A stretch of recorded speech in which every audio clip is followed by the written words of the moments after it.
In a violent snowstorm, a homeless elderly woman staggers through the freezing wind.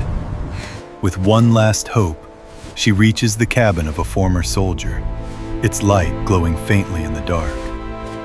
She lifts her hand to knock and collapses before she can touch the door. Inside, the soldier is unaware, believing the storm is just another winter night. But the canine senses something wrong and begins clawing at the door.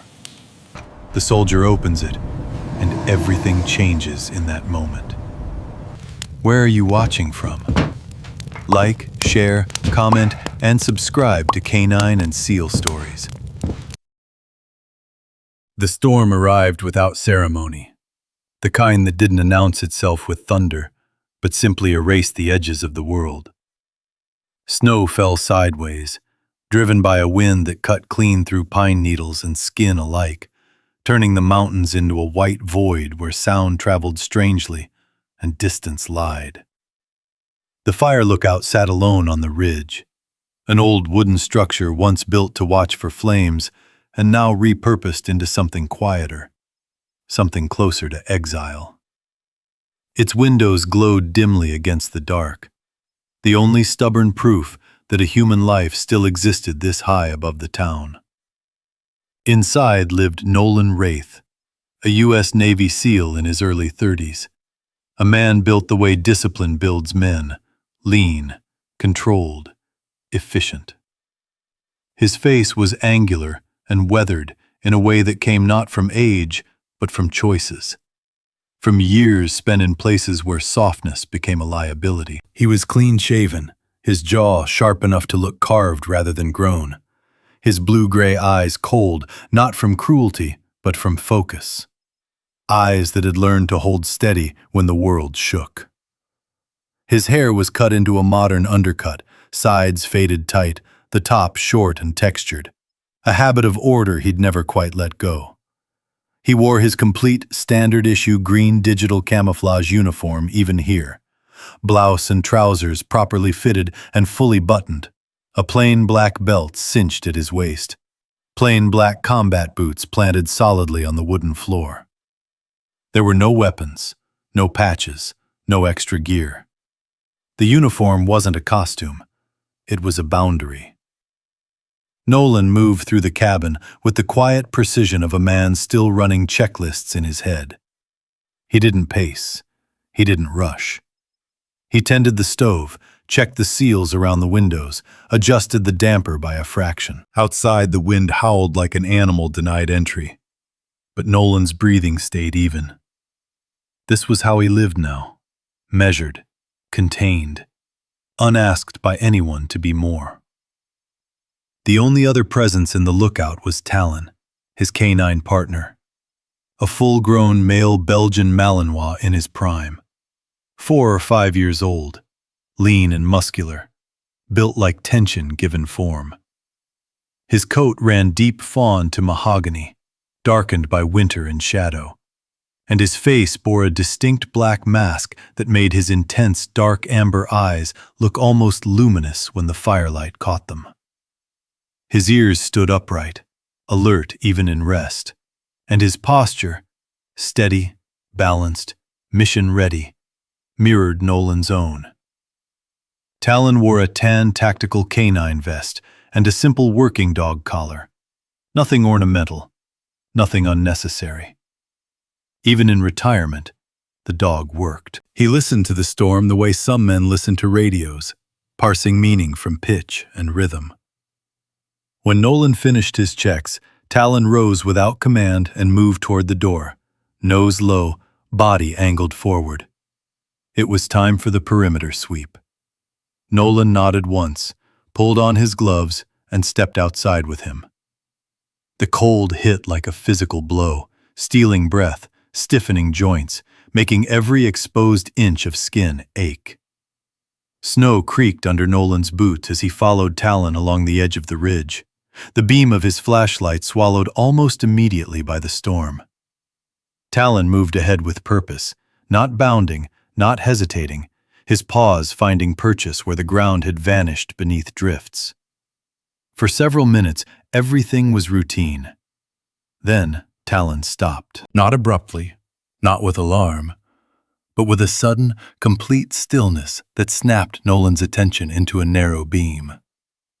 The dog turned back, eyes locking on Nolan's, and trotted toward him, closing the distance with a decision already made. He reached Nolan and gently but insistently caught the sleeve of his uniform between his teeth, tugging once.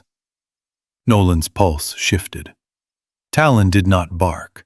He did not whine. He pulled, released, and pulled again, a clear directive in a language Nolan trusted more than words. "Show me," Nolan said quietly, not expecting understanding, but offering permission. Talon pivoted and led the way off the established path, down a narrow cut in the ridge where the wind had carved a trough and packed the snow into hard, uneven walls. Nolan followed, every sense alert now, the old readiness waking like a muscle that remembered its job too well. The wind funneled through the cut, colder here, sharper. At the bottom, half buried against the snowbank, lay a human shape. Nolan dropped to one knee, the beam of his flashlight catching a face lined and pale, lips tinged blue, breath shallow but present. The woman was small, her body hunched against the cold in a posture learned over decades of surviving bad weather and worse nights. Her hair was silver gray, twisted into a loose, low bun that had begun to unravel, stray strands plastered to her forehead with sweat and melting snow. Her eyes opened when the light touched her face, sharp and observant despite the exhaustion dragging at her features. Dorothy Dottie Halberg was 73 years old, and even on the edge of hypothermia, she held herself with a stubborn, ingrained dignity. She wore a heavy chestnut-brown wool coat, frayed at the cuffs and darkened with moisture. A cream turtleneck beneath it, dark slacks stiff with cold, and old brown leather winter boots crusted with salt stains. A thick gray scarf was wrapped too tight around her neck, the knot clumsy with fear. Beside her lay a small crossbody canvas bag and a pair of soaked gloves. Talon immediately positioned himself between the woman and the wind, his body angled so the worst of it hit him first, a living shield. Nolan didn't ask her how she'd gotten there. He didn't ask why. He moved on instinct and training, wrapping a thermal layer around her shoulders, checking pulse and breath, supporting her weight as he helped her stand. She swayed, but did not collapse. "Just one night," she said, her voice thin but steady. "Didn't need much." Nolan nodded, as if she'd asked for something reasonable, and guided her back up the cut toward the lookout. On the climb, Nolan noticed something that made the back of his neck tighten. The snow behind them held more than one set of tracks. Alongside Dottie's uneven prints were others, boot marks spaced evenly, deliberate, the kind left by someone who knew how to move in bad conditions. They faded and reappeared, half filled by drifting snow, but they were there. The storm hadn't been empty. Back at the lookout, Nolan ushered Dottie inside, the warmth of the cabin wrapping around them like a held breath released. He settled her near the stove, replaced her wet gloves with dry ones, poured warm water in small, careful sips. Talon stayed close, eyes flicking between Nolan and the door, muscles coiled but controlled. As Dottie's color slowly returned, Nolan felt the familiar ache in his chest, the recognition of someone found too late in other lives. He pushed it down and stayed present. Then Talon's behavior changed again. He began circling Dottie's canvas bag, nose brushing the fabric, then turned and moved to the back door, standing there, body squared, ears forward. He returned to the bag, then back to the door, repeating the pattern with quiet insistence. Nolan watched him for a long second, then reached for the bag. Dottie stiffened, not in protest, but in shame. "It's all I have," she said quickly. Nolan met her eyes. "I know," he replied, and opened it carefully. The contents were ordinary at first: folded papers, a knit hat, a few personal items. But stitched into the lining near the zipper was something that didn't belong. Nolan's fingers found hard plastic, smooth and cold. He cut the thread and drew out a small beacon no larger than his palm. Its surface marked with scuffs and adhesive residue, the faint metallic scent of battery and circuitry unmistakable. Talon's posture eased a fraction the moment it was free, but his attention did not drop. Dottie closed her eyes. "I didn't put it there," she said. "I didn't know." Nolan believed her. He set the device on the table, far from the door, and looked at her not as a problem, but as a person caught in a net she hadn't seen. She opened her eyes again, and something old and tired lived there. "They don't need me dead," she said quietly. "They just need me gone." The wind battered the lookout, and for a moment the fire popped sharply, sending sparks up the flue.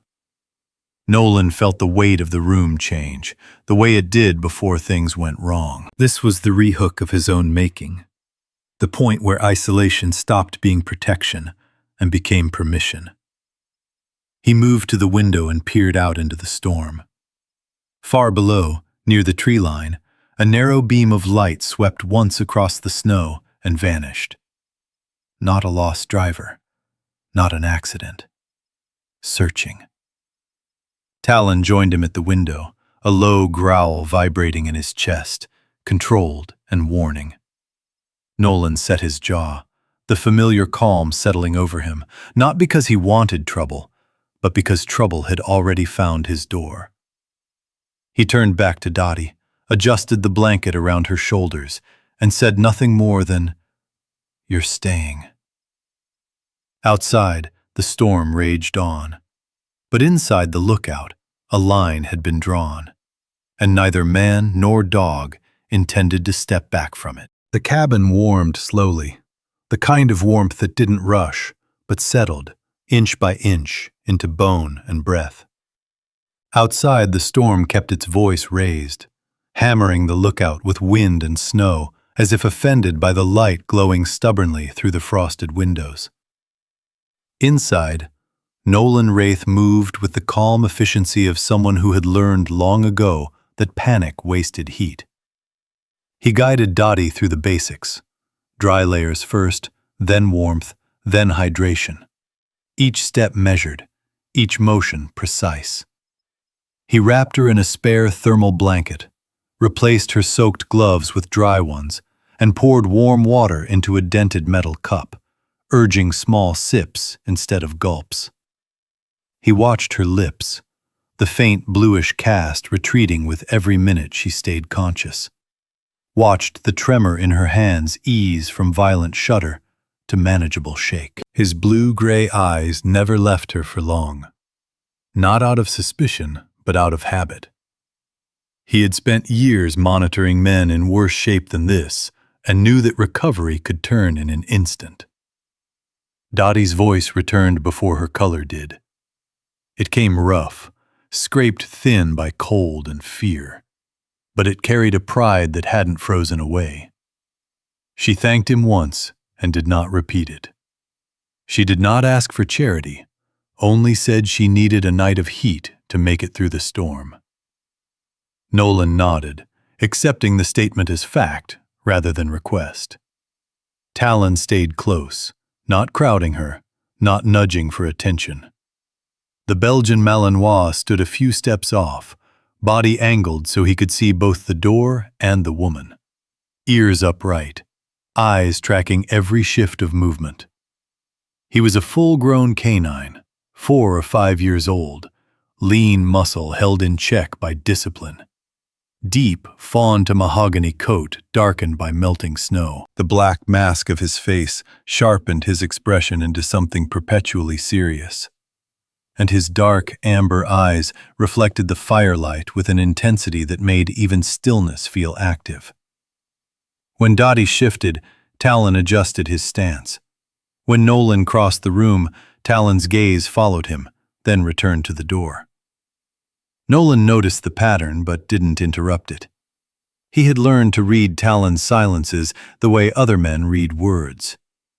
When Talon began circling Dottie's canvas bag again, nose brushing the fabric, then pivoting to stand square at the back door as if sealing it, Nolan felt the familiar tightening at the base of his skull. This was not concern. This was alert. He knelt by the bag and asked quietly, "May I?" Dottie hesitated, her lined face tightening, then nodded. "There's nothing in there worth taking," she said, the edge in her tone not accusation, but fatigue. Nolan unzipped the bag slowly, careful not to startle her, and catalogued what he saw with a practiced eye. Folded papers, a knit hat worn thin at the edges, a small bottle of medication with the label half peeled, a few personal items that spoke of long nights and limited space. Nothing that explained Talon's fixation. He ran his fingers along the seam near the zipper and felt the difference immediately. A stiffness that didn't belong. He took a small knife from the shelf, not a weapon, just a tool, and carefully opened the stitching. The beacon slid into his palm, heavier than it looked, its surface scarred by use and adhesive residue. It smelled wrong, in the way Talon had already identified. Plastic, metal, battery, a composite of manufactured intent. Talon exhaled the moment it was free, tension easing by degrees, but he did not relax. Nolan placed the device on the far end of the table and stepped between it and Dottie without thinking. She closed her eyes, a single breath shuddering out of her. "I didn't know," she said. "I swear I didn't." Nolan believed her. He had seen enough people lie to know the difference between deception and dread. "I know," he replied, his voice steady. Dottie stared into the fire as if it might answer for her. When she spoke again, it was barely above the crackle of burning wood. "They don't need me dead," she said. "They just need me gone." Nolan didn't ask who they were. He locked the back door, checked the windows, adjusted the latch with the same deliberate care he used on everything else. He set a hot water bottle near Dottie's feet and pulled a chair close enough that she wouldn't feel abandoned, but far enough to give her space. He sat, boots planted, spine straight, the posture of a man used to standing watch through long nights. Talon lay down near the door, head up, eyes never closing. Time passed in measured increments marked by the wind's rising and falling pitch. Dottie's breathing steadied. Color crept back into her cheeks. Nolan allowed himself a fraction of relief. That was when the radio stirred. It had been silent since the storm worsened, reduced to static and the occasional ghost of a voice. Nolan glanced at it as it crackled, then returned his attention to Dottie, not wanting to startle her. The sound sharpened, coalesced, and a voice cut through, thin but clear enough to make out the words. "Wellness check requested," the dispatcher said, professional, detached. "Elderly female, last seen near mountain." Talon's head snapped up, ears angling forward, his body rising to a crouch in one smooth motion. Nolan felt the shift in the room like a change in pressure. He reached out and turned the radio down a notch, not silencing it, just tempering its intrusion.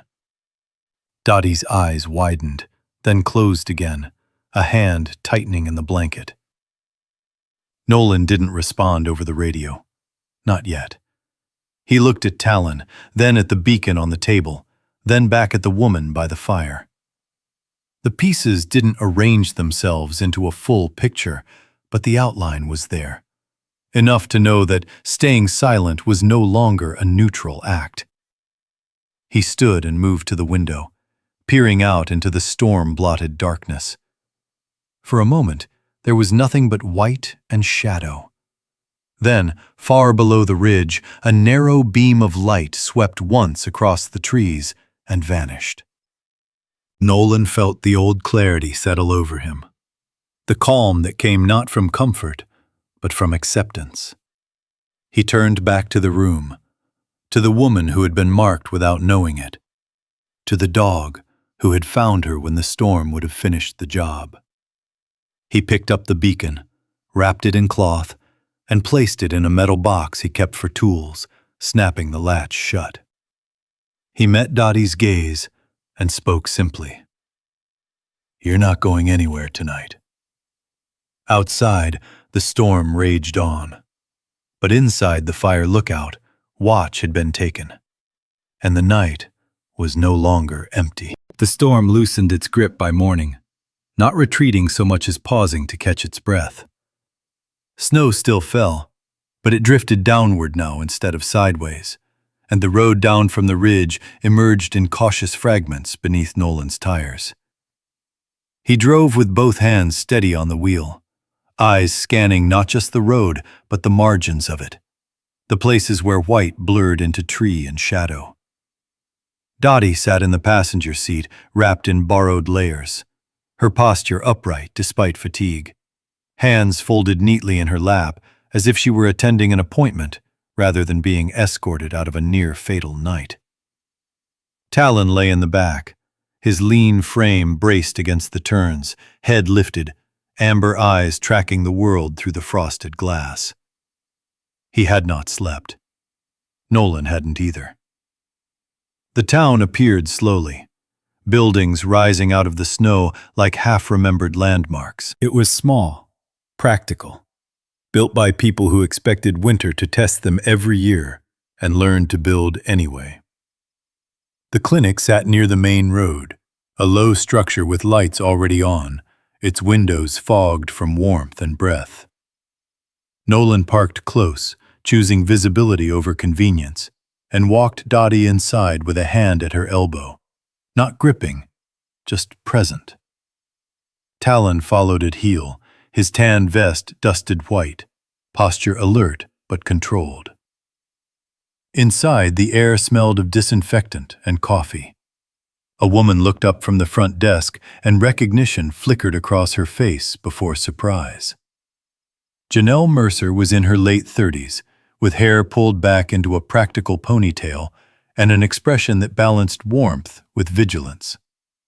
She wore a neutral sweater and dark slacks, an ID badge clipped at her waist, and held a tablet hugged close like a shield. "Dottie?" she said, disbelief softening her voice. "I thought—" She stopped herself, glanced at Nolan, then back at Dottie. "We've been trying to reach you." Dottie's mouth tightened, a faint defensive line forming. "Phones don't last long when you don't have a door," she said. Janelle nodded, already moving around the desk, her manner efficient but careful. She took in Nolan in one glance. The uniform, the stillness, the way he positioned himself without blocking, and then Talon, whose eyes never left Dottie. "Let's get you checked," Janelle said, guiding them down the hall. "Dr. Klein's in." Dr. Maren Klein emerged from an exam room with the unhurried confidence of someone who had spent decades in a place where resources were limited and decisions mattered. She was in her early 50s, steel gray hair pulled back into a neat bun, scrubs the color of deep water, a light clinic coat draped over her shoulders. Her eyes were kind but direct, missing nothing. She listened to Dottie's lungs, checked her temperature, asked questions that weren't intrusive but precise. "Early signs of pneumonia," she said after a moment, not alarmist but firm. "Nothing we can't manage if you rest and stay warm. Stress won't help." Dottie nodded, absorbing the verdict like a fact rather than a fear. Nolan watched the exchange, the way Janelle hovered nearby, fingers tightening on her tablet when Dottie's name appeared on the screen. He didn't need the data to see the pattern forming. When they stepped back into the hallway, Janelle spoke quietly to Nolan. "Her name was on a list," she said. Winter Relief Relocation Program, funded by Summit Reliant. Nolan didn't react outwardly, but something in him went still. Relocation? He asked. Janelle nodded. On paper. Shelter partnerships, temporary housing. It's supposed to help people through the worst months, but... She hesitated, eyes flicking down the hall, then back. Some names disappear after that. No follow-up. No record of where they went. Nolan thought of the beacon in the bag, the even boot prints in the snow. He thanked her and guided Dottie back toward the waiting area while Dr. Klein arranged medication. They stopped at the convenience store next door for soup, water, and prescriptions, the bell over the door chiming softly as they entered. The store was warm, bright, ordinary. Nolan felt the familiar unease of standing out without trying. Dottie selected carefully, choosing the least expensive options, apologizing once under her breath. Nolan paid without comment. That was when the man appeared. He entered with the confidence of someone who expected doors to open for him, coat immaculate, shoes clean despite the slush outside. Calder Sloan was in his early 40s, tall, well-proportioned, his hair neatly styled, his face composed into an expression that suggested concern without ever fully committing to it. His smile was polite, professional, and stopped just short of his eyes. "Mrs. Halberg," he said, as if greeting an old acquaintance. His voice was warm, practiced. "I'm glad to see you're safe." Dottie froze, shoulders tightening. Nolan felt Talon step forward before he himself moved. The Malinois positioned his body between Calder and Dottie, stance wide, head level, not growling, not baring teeth, simply refusing access. Calder halted, surprise flickering across his face before smoothing away. He took a half step back, palms open.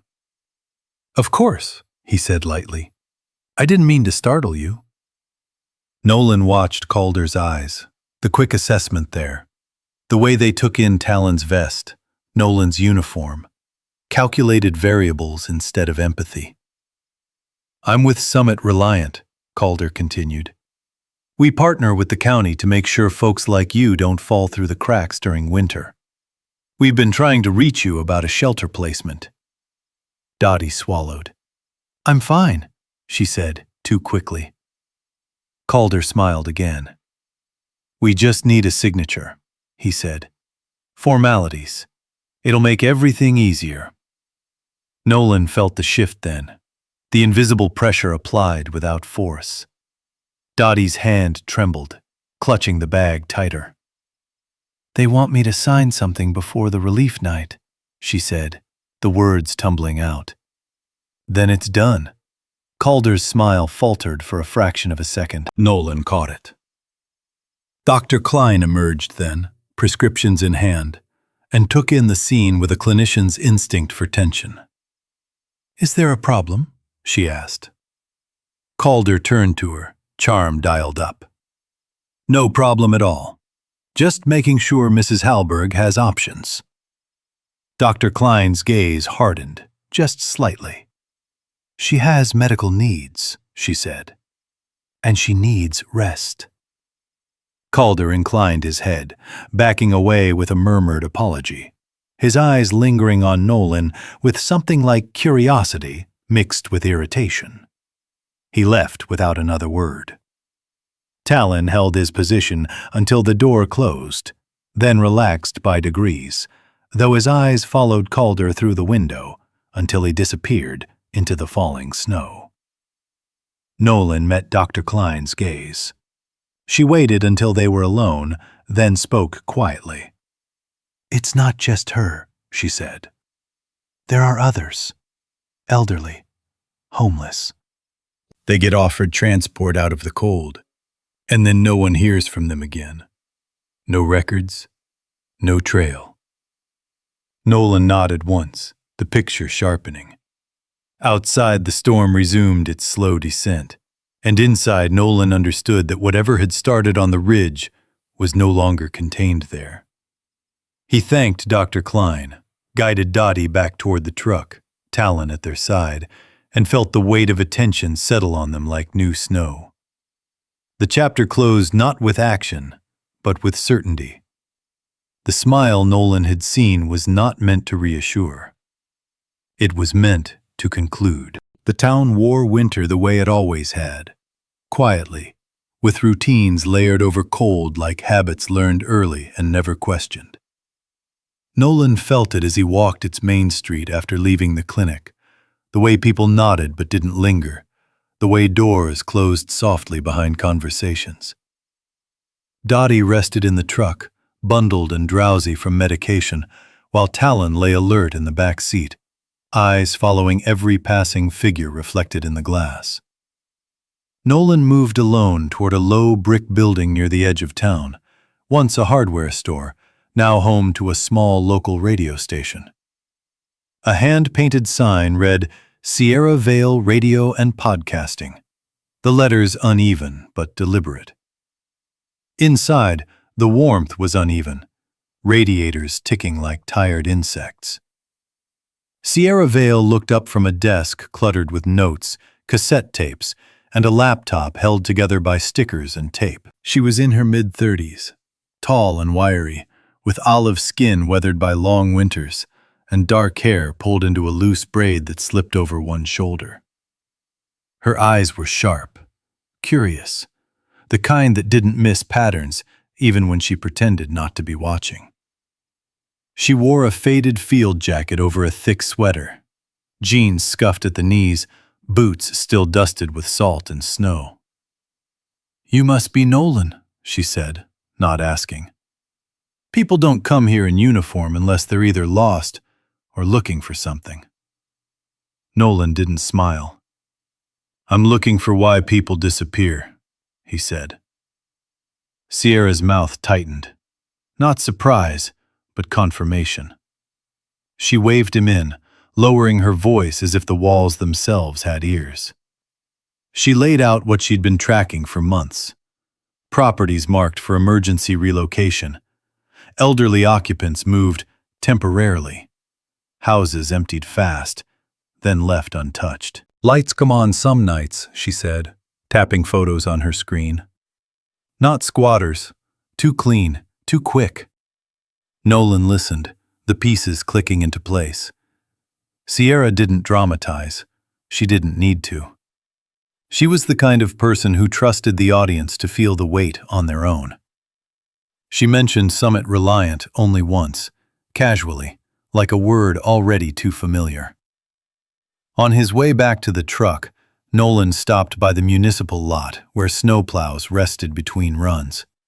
Hank Delaney stood near a tow rig, thick arms crossed over a heavy parka, beard rimed with frost. He was in his late 50s, face ruddy from years of wind, eyes squinting even indoors, as if the world were always too bright. Hank spoke slowly, choosing words like tools. "Seen their vans," he said when Nolan asked. "White, clean, logos fresh. They don't go where shelters are. They cut through old service roads, forest tracks. I figured it wasn't my business." He paused, then added, "Didn't like how quiet they moved."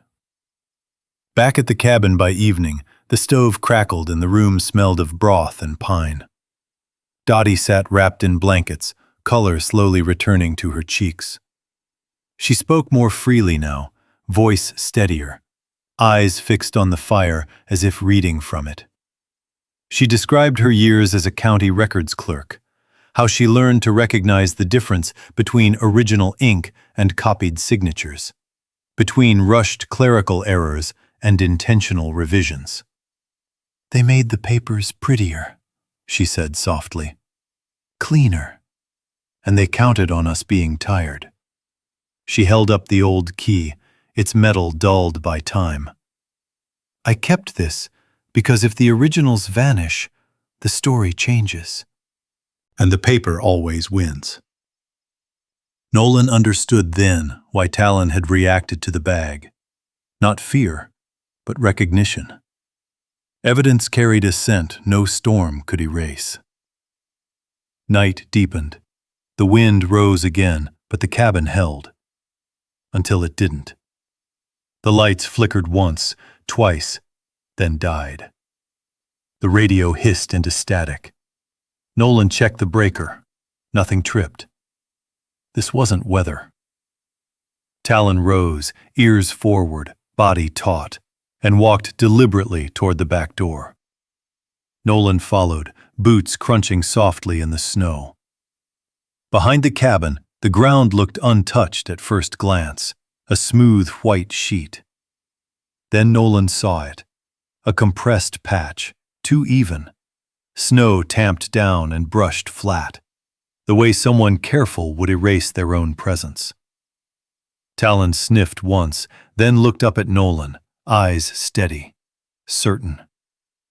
Someone had been there, watching. The program moved people like paper, Nolan thought. Quietly, efficiently. And it had just noticed him. The cabin no longer felt like a refuge. It felt like a line that had been crossed and noticed. Nolan woke before dawn to the sound of Talon shifting his weight, nails whispering against wood. The Malinois moved with purpose, not alarm, ears high, body angled toward the side wall where the wind pressed hardest. Nolan followed him outside, breath fogging, cold biting clean through the layers. Talon stopped at a support post near the cabin's flank, sniffed once, then scraped the snow with a single deliberate paw. Not frantic, certain. Nolan knelt, digging carefully, fingers numbing as he peeled back packed snow and frozen soil. He found a small weatherproof box no bigger than his palm, wired into the ground, its casing scuffed, inside a relay, battery, and a crude signal disruptor. Not cinematic. Practical. Something meant to kill power quietly and muddy communications just enough to create confusion later. Nolan didn't touch it more than necessary. This wasn't a movie. Evidence mishandled became a weapon for the wrong side. He stepped back, took photos with timestamps, marked the spot, and went inside to make the call he had been hoping he wouldn't need to make yet. Deputy Lane Rourke arrived an hour later, snow still clinging to his dark patrol jacket. Lane was late 30s, broad-shouldered, face lined by wind and long shifts, brown hair cut close, a permanent crease between his brows that spoke of a man who asked questions even when answers caused trouble. He moved carefully, eyes alert, boots placed with intention. When Nolan showed him the device, Lane's jaw tightened, not with shock, but recognition. "This is interference," he said quietly, "not an accident." He photographed everything, gloved hands sealing the box into an evidence bag, logging time, location, chain of custody with the precision of someone who knew paperwork could be armor. "If this disappears," he said, "it won't be because we didn't do it right." Inside, Sierra Vale set up a recorder on the table, her movements efficient, expression grave. Dottie sat bundled near the stove, her breathing shallow, skin flushed with fever. When she spoke, her voice shook but did not waver. She told her story again, this time recorded. The altered documents, the pressure, the way signatures drifted just enough to make the blame land on the signer, never the editor. Dr. Maren Klein emailed her clinical notes to Lane from the clinic. Objective language, documented hypothermia risk, stress-induced complications, early pneumonia. Facts, not feelings. Nolan watched the process unfold and felt something unfamiliar settle into place. This was how you fought something that hid behind legality. Slowly. Correctly. Dottie lifted the old key with trembling fingers. "The originals weren't kept where people looked," she said. "They were filed away in an unused storage room at the county office. Old cabinets. No cameras." It made sense. The most dangerous truths were often stored where no one bothered to check. The plan formed without theatrics. Lane would secure warrants and jurisdiction. Sierra would keep a public record alive. Nolan would handle safety and extraction. Talon lay at Dottie's feet, eyes half-lidded but alert, a living sensor tuned to every shift in the cabin's rhythm. By afternoon, Dottie's fever climbed. Nolan felt the urgency sharpen. Time wasn't neutral. It was being used against her. As dusk fell, Nolan's phone buzzed with an unknown number. The message was short, clinical, almost polite. "Don't bring the papers into the light. There's a wellness night at town hall. She'll be processed properly." Nolan stared at the screen, feeling the cold settle deeper than the snow outside. This wasn't a warning. It was a schedule. He looked at Dottie, then at Talon, who had raised his head, eyes fixed on the door as if the message itself had a scent. The chain of custody had begun, and now it was being tested. The community hall glowed like a promise against the snow. Every window lit, steam fogging the glass from inside where soup simmered and bodies gathered close. From a distance, it looked generous, warmth offered freely. Nolan felt the familiar dissonance as he stepped through the doors with Dottie beside him, Talon tight at his left knee. Light can hide pressure just as easily as darkness hides fear. Inside, volunteers in matching vests smiled with the same rehearsed ease, handing out bowls, folding blankets, guiding people toward tables set not quite in the center of the room. The layout was subtle, but intentional. Registration desks angled so that the line curved away from the exits. Stacks of donated coats positioned like soft barricades near the doors. A security camera mounted high in the corner, its lens turned slightly off the main floor, aimed instead at the storage corridor. Small choices. Coordinated ones. Dottie moved slowly, her breath shallow. Gloved hand wrapped around Nolan's forearm more for balance than reassurance. She looked smaller here, swallowed by noise and color, but her spine stayed straight. Years of being unseen had not broken that posture. Talon's ears flicked constantly, cataloging sound and scent, muscles loose but ready. When they passed the portable generator near the side wall, Talon stiffened, nose flaring. The fuel smell was too sharp, too fresh. Nolan filed it away. Lane Rourke stood near the coffee urn, uniform visible, posture relaxed, but eyes tracking movement rather than faces. Sierra Vale lingered at the back, recorder hidden beneath her scarf, expression calm in the way of someone holding breath for the right moment. Calder Sloan made his appearance like a host stepping into a spotlight. Coat immaculate, hair perfectly set despite the storm outside. He moved easily among the crowd, voice warm, hands open, touching shoulders just long enough to feel reassuring. Nolan watched how people leaned in without realizing it, how Calder's smile encouraged trust without promising anything specific. When Calder reached the registration table, his tone shifted almost imperceptibly. Still polite, but firmer. Words like eligibility and continuity slipped into sentences about care and relief. Dottie's shoulders tightened.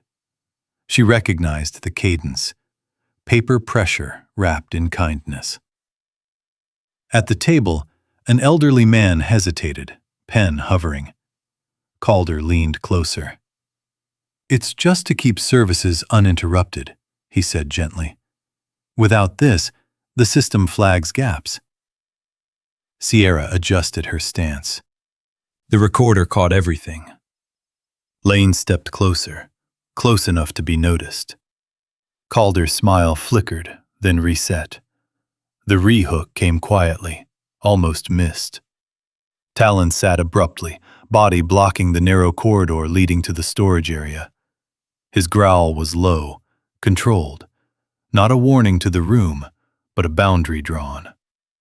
A volunteer carrying a box froze mid-step, eyes darting. Nolan followed Talon's line of sight and saw a man he didn't recognize near the generator. Mid-40s, beard untrimmed, jacket too heavy for indoor warmth. The man's hand rested on a red fuel can, fingers flexing.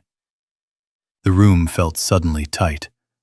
Nolan moved without haste, placing himself between the man and the generator, voice even. "That doesn't belong here." The man swallowed, eyes flicking toward Calder for half a second too long. The moment cracked open fast. Sierra's recorder was up. Lane's badge flashed. Talon stood, pressing forward just enough to force space. The fuel can hit the floor with a hollow thud. Lane secured the man's wrists, his movements efficient, practiced. Murmurs rippled through the crowd, confusion blooming. Calder raised his hands, voice projecting calm. "Everyone, please, remain seated. This is just a misunderstanding." But the tone had changed.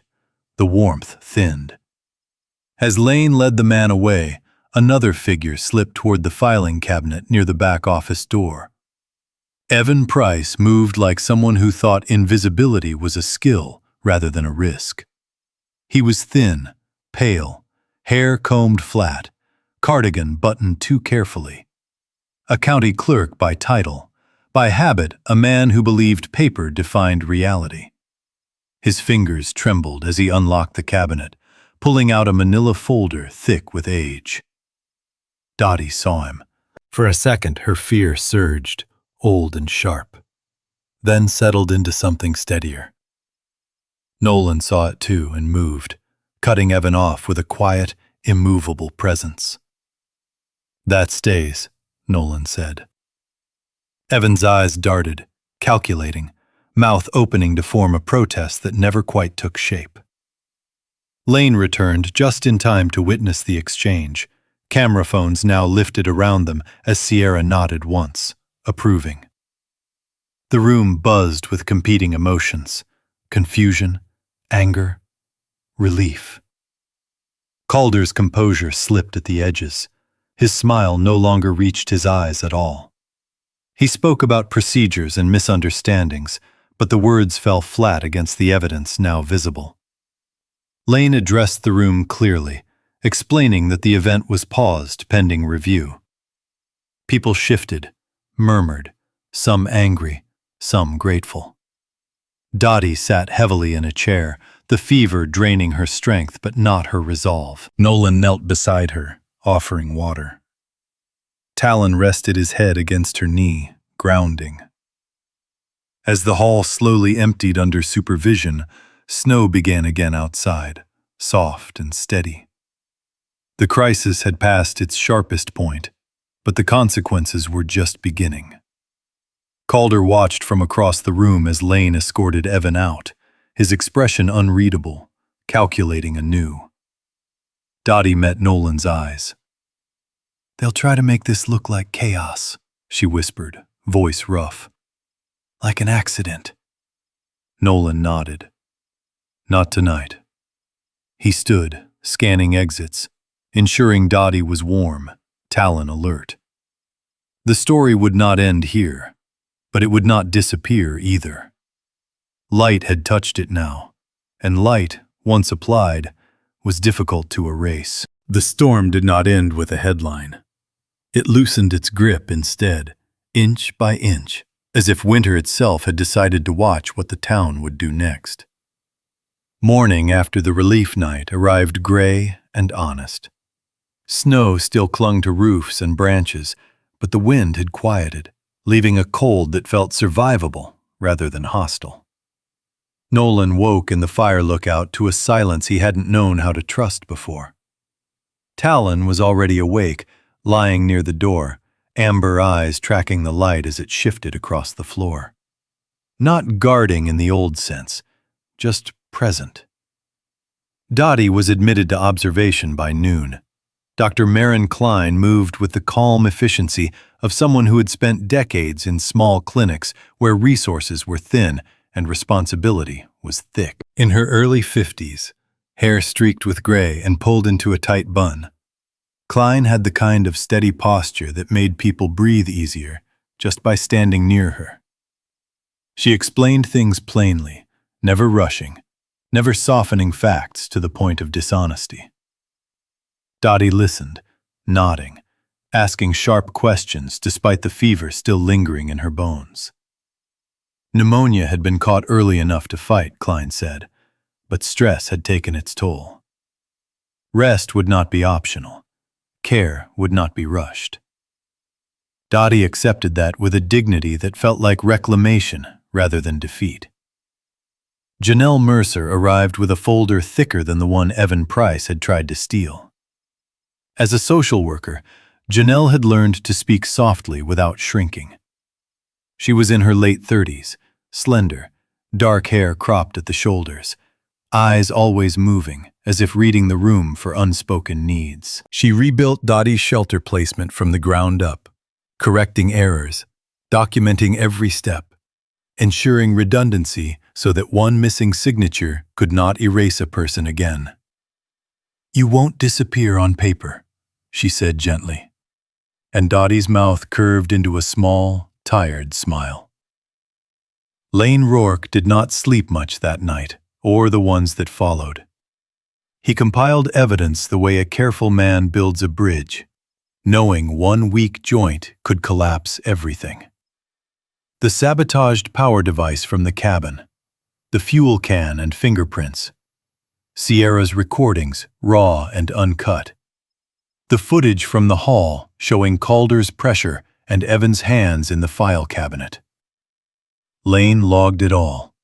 Chain of custody airtight. Reports written with restraint and precision. He knew systems could protect themselves if given space. He gave them none. Summit Reliance response came wrapped in legal language and public statements about misunderstanding and community commitment. Calder Sloan appeared once more, not in person, but on a screen, suit immaculate, voice measured. Without the warmth of proximity, the calculation in his eyes became obvious. Nolan watched the clip once and turned it off. Calder was no longer a man pretending to help. He was what he had always been, someone who understood law as leverage, not protection. The investigation moved forward anyway, slow and deliberate, the way real consequences always do. Dottie recovered in stages. Strength returned unevenly, some days better than others, but her voice grew steadier. People came to see her. Quiet visits, no fanfare. Hank Delaney brought soup and said little. A woman whose name Dottie remembered from old records held her hand and cried without explanation. Being seen did something medicine alone could not. The re-hook came not with danger, but with realization. Nolan stood outside the clinic one evening as dusk fell early, watching Talon nose at a drift, content, unhurried. For the first time, Nolan understood that he had followed Talon into the storm, not because it felt like duty, but because it felt like interruption.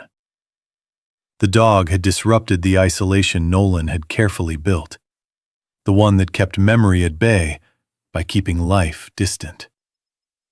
Staying had always felt more dangerous than leaving. Now he saw that leaving himself behind had been the real risk. He returned to the fire lookout with a different purpose. The place no longer felt like a bunker. With Lane's help and the clinic's guidance, Nolan registered it as an emergency warming point during severe weather. Nothing elaborate. A generator with oversight, clear protocols, radios checked twice daily. Word spread slowly, the way trust does.